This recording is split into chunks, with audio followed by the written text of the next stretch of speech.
Wayne, looking at the back line, why did you give Gareth Davies the nod, and why didn't you make any? Did you consider any changes elsewhere in the backs? We had a good think here. We had a good look at it.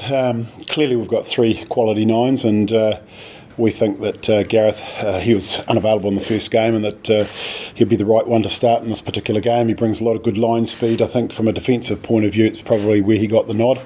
But certainly, we had a good look across the squad to see if we wanted to make any changes. And clearly, with some players, it's about getting back out there and having an opportunity to put some of the wrongs right, really, from the Irish game.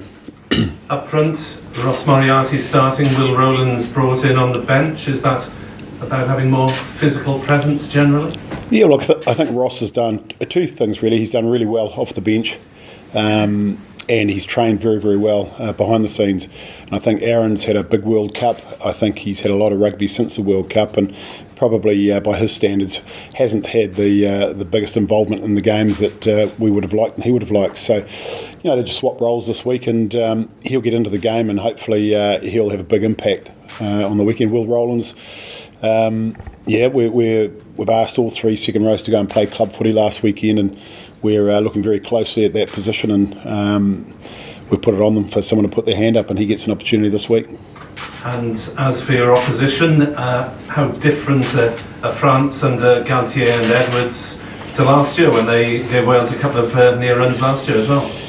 Yeah, that's very true. If you look at the fixtures in the last couple of years, they've been very, very close affairs, and I don't think this week will be any different. Obviously, they've started very well in the competition with a great win over England, and then they've backed that up with a 5-pointer against Italy. So certainly they come full of confidence, and we've had 2 weeks to prepare for this game, and so really it's been about us wanting to get back out there, right some of the wrongs from the Irish game, and we know we've got a better performance in us, and obviously we're very pleased to be back at home and sell-out crowds, so we're really looking forward to the challenge.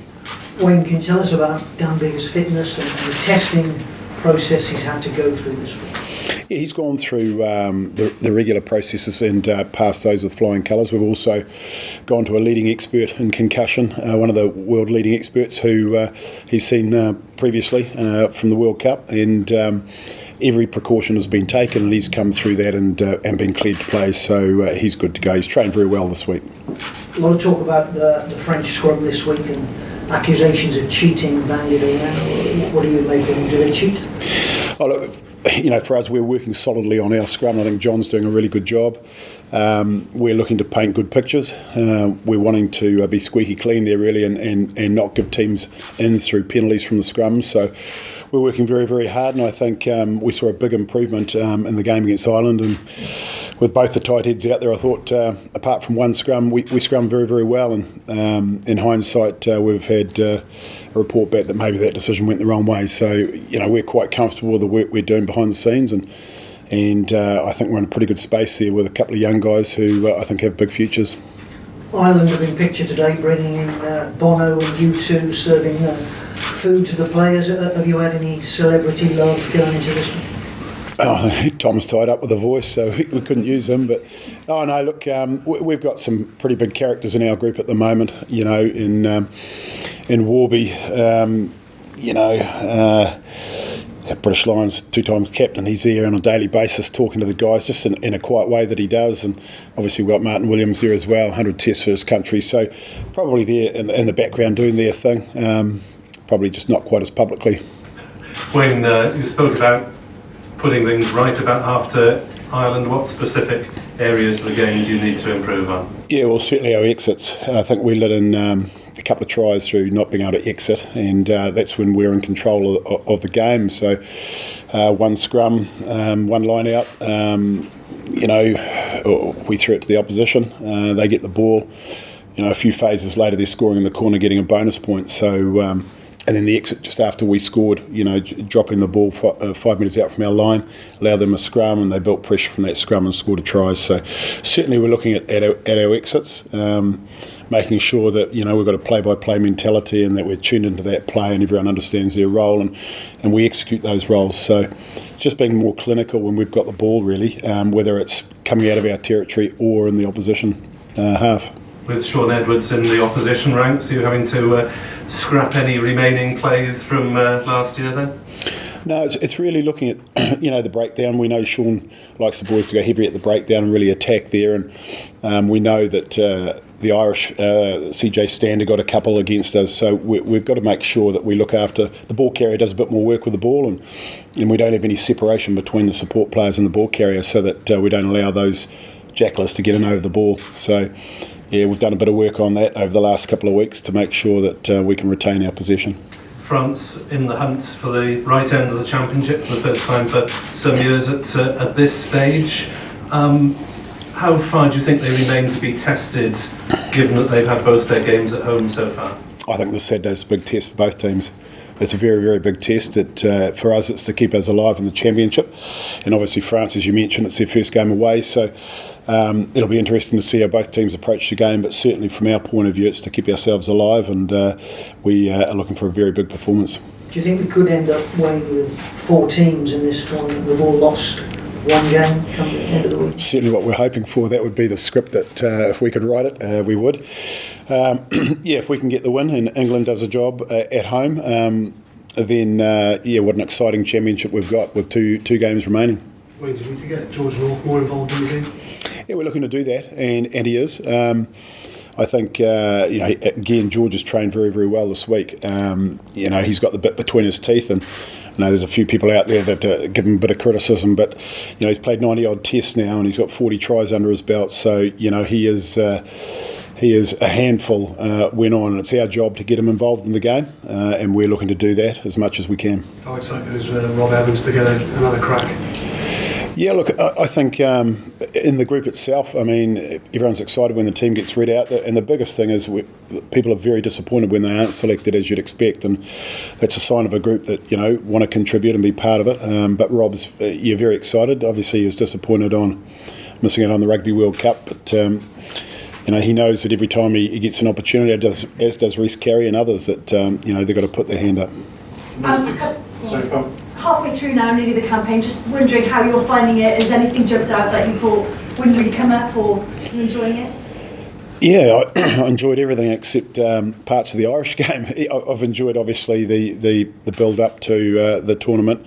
Playing at home against Italy was a great occasion, and this is going to be an even bigger one this week. So everyone's looking forward to this game, and as I've said, it's a really important game for our progress in this competition. So it's lived up to everything that I've seen from the outside. And obviously you're building a squad ready for the next World Cup. Part of your job is nurturing. Are there any players in particular that you've been impressed since your start here?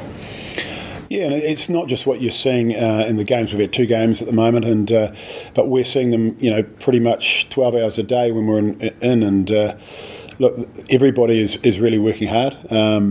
I think everybody here understands that it's about the here and now. We've got to get results, but also with an eye to the future. And in some cases, we've selected with that eye to the future, and you're not seeing the finished product. So it's hard, I guess.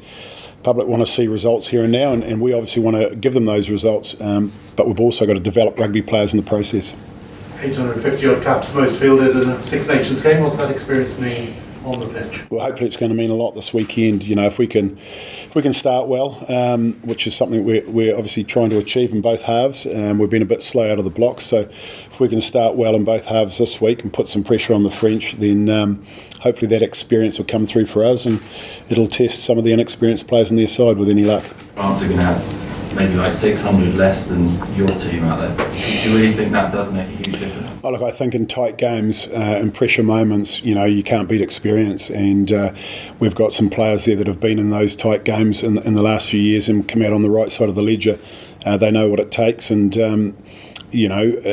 hopefully it won't come down to one play at the end of a game. But with these games, the way they've gone in the last few years, who knows? So. No, we're very happy to have that experience in the team, but there's nothing wrong with a lot of youth and enthusiasm to go with it. With the record that your squad have got at home and also against France, they haven't won in Cardiff for a decade. Do you think there's a fear factor to them coming to Cardiff? Oh, look, I think you've got new coaches. You've got a coach in there who knows this ground inside out. He's had a lot of success there. no doubt he'll be getting into them and trying to build up the confidence. Look, they are a good side. We've seen that, and the last couple of years the results indicate there's nothing between the two teams.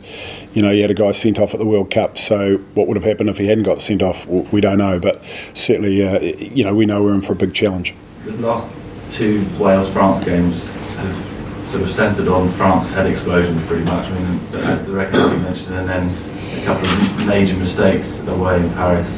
Do you feel like they've still got that in them, or they're trying to iron that out in the recent games you've seen? I saw Dupont kick the ball over the dead ball line with a minute to go, but that sort of thing doesn't help. But no, look, I think they've got some very, very good players. They've got some world-class players in that team, and I think to win championships you've got to have world-class players, and they've got a few of those, so it makes them very dangerous. I hate to ask you, Wayne, but the roof shut, open, have they agreed all that? Yeah, look, I think the roof's closed, and I think both teams want to. That's a sign that both teams want to be positive and play some rugby. So we're looking forward to the roof being closed. Wayne, with George, obviously you spoke just there about the fact that he's so experienced and has scored so many tries. Do you have to convince him at all, take him aside to tell him how good he is? Is he that sort of guy that you need to convince him? No, look, George has been probably one of the best. If I've had to pick top 5 trainers, he's right up there. He's working really hard. He's communicating well. You know, he's a senior player in the group, and he's starting to show that, and we're encouraging that. And I think, you know, I expect a big game from George on the weekend. I know he's very keen to get out there and play well. Certainly, any of the guys in this squad, their performances aren't through lack of hard work and want and desire. He's certainly shown that, and if he wasn't, he wouldn't be selected. Can you understand why people criticise him, and there's been these calls for him to be? In all seriousness, these boys are in at 7:30 in the morning, and they're not leaving the team room till after 8 o'clock at night. You know, they're big long days. They're putting in a lot of work.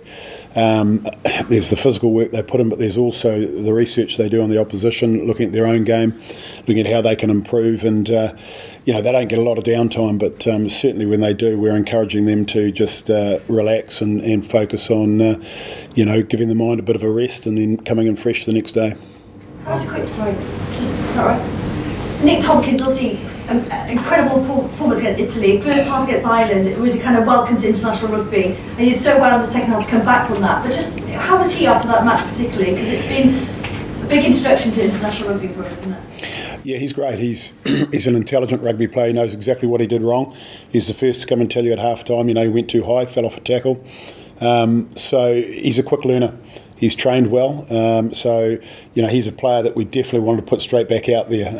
I think he'd be better for that, and certainly, you know, the cream rises to the top, and this will be a pressure test for him. Final one, please, Will. Gareth, who moves to the wing, usually a centre, and they've got Vakatawa back. What do you make of their sort of game breakers in that midfield and that wide? Yeah, well, certainly you got to pay them a lot of respect, because there's a lot of power there. And I think Vakatawa, like most Fijian players, I think you don't want to give him too much time and space. If we can shut down his time and space and make his life difficult early on, then I think that'll go in our favour. Brilliant, thank you very much, everyone.